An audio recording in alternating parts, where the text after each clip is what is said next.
Hi, thanks for coming. I'm making this video for a friend of mine, but I thought other spiritual seekers might be interested in this subject as well. So, with much less further ado, I'm going to send this message to my friend, who I'm going to call Elijah.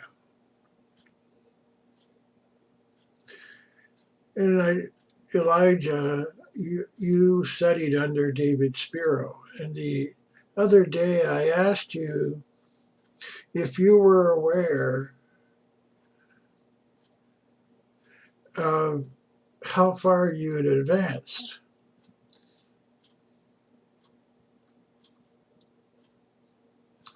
And I realized when you couldn't understand that you had advanced even past David Spero,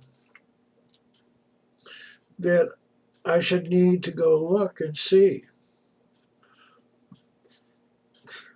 I knew that he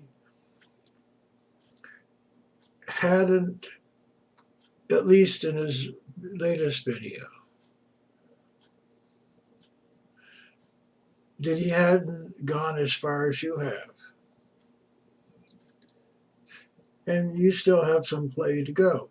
So one of the things I did is I went to look at the links you gave me and came across one called David Spero, The Whole Body Enlightenment.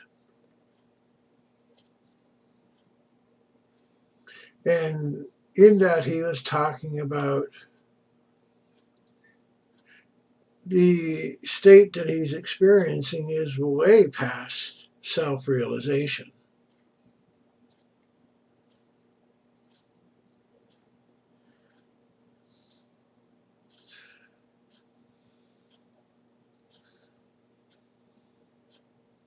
There's always limitations to using language and talking about this. But what I can tell you is that he has a state of realization. I know from tuning into him that the flow of energy is in him and was present when this video was made.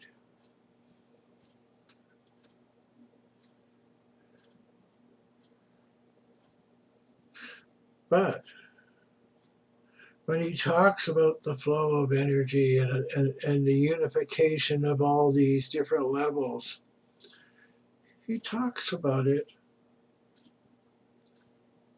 as an observer.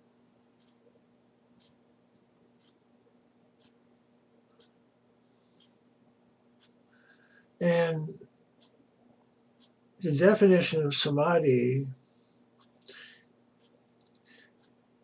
is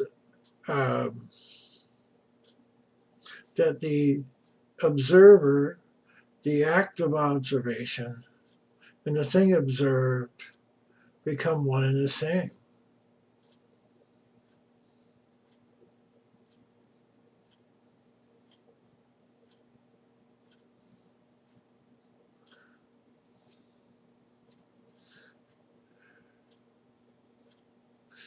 Okay, and I can see what I'll give you some points. Okay, so I went to the tape and I went to 940, and he talks about the tremendous energy.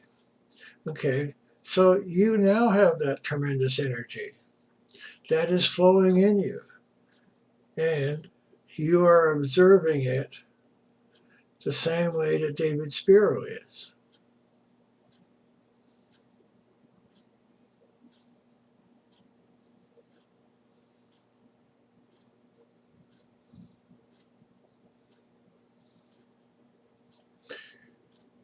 To give you some example of a person who has experienced that state and more is my wife, Wendy.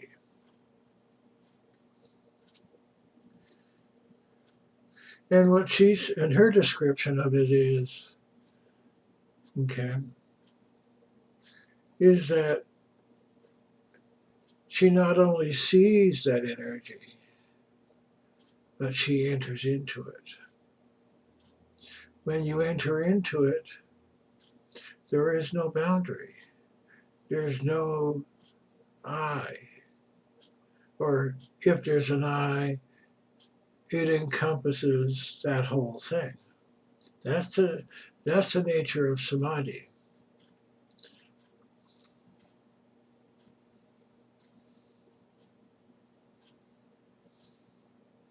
In the Bhagavad Gita, when Krishna talks about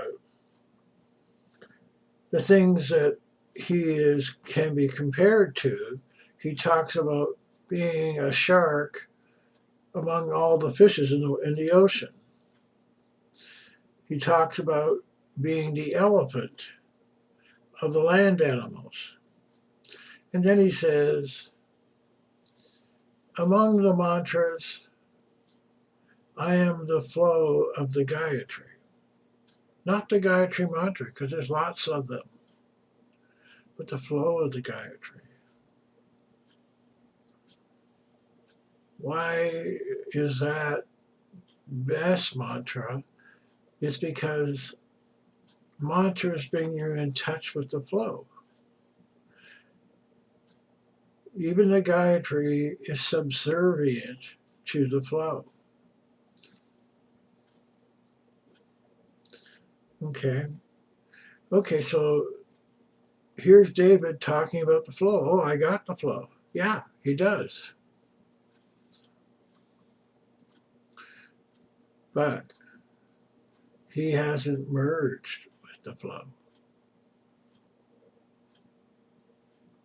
So then, okay, so at 9:40 and at 12:30, okay, so 9 minutes 40 seconds, 12 minutes 30 seconds, 15 minutes 42 seconds.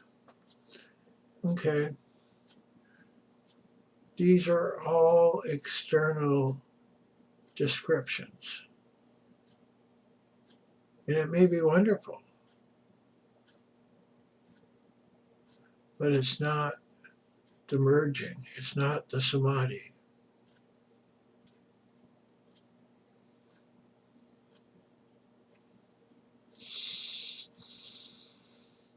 One of the things I was thinking, um,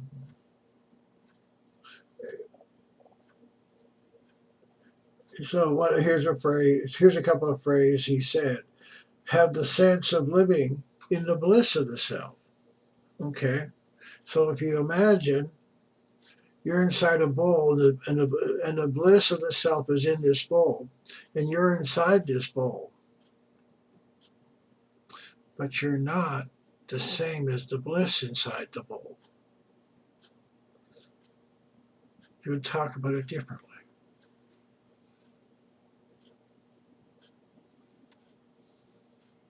In Vasishtha's yoga, it talks about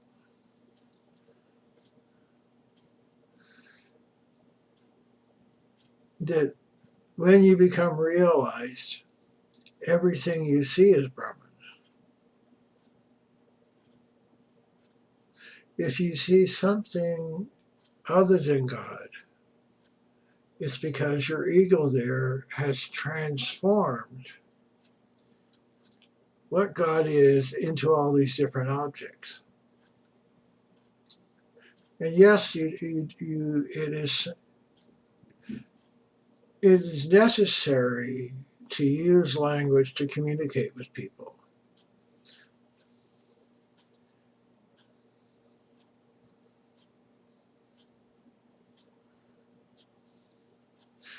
But you only use language to introduce you to your own self.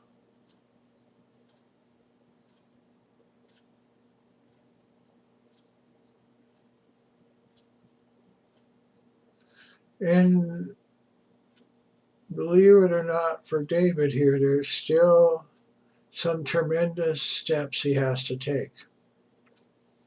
I was thinking to make a comparison between this and Swami Nityananda, um, who recently had some problems with the Kundalini energy. That's still to come for David. And so I thought, okay, well, it'd be good, but I couldn't wait anymore. I'm sorry. Uh, I wanted to get this out to you. Okay, well, so maybe that's the next video, right? And then I'll make a couple of comparisons of Swami Nityananda to his own videos to show you how the karma is working. Until next time, thank you.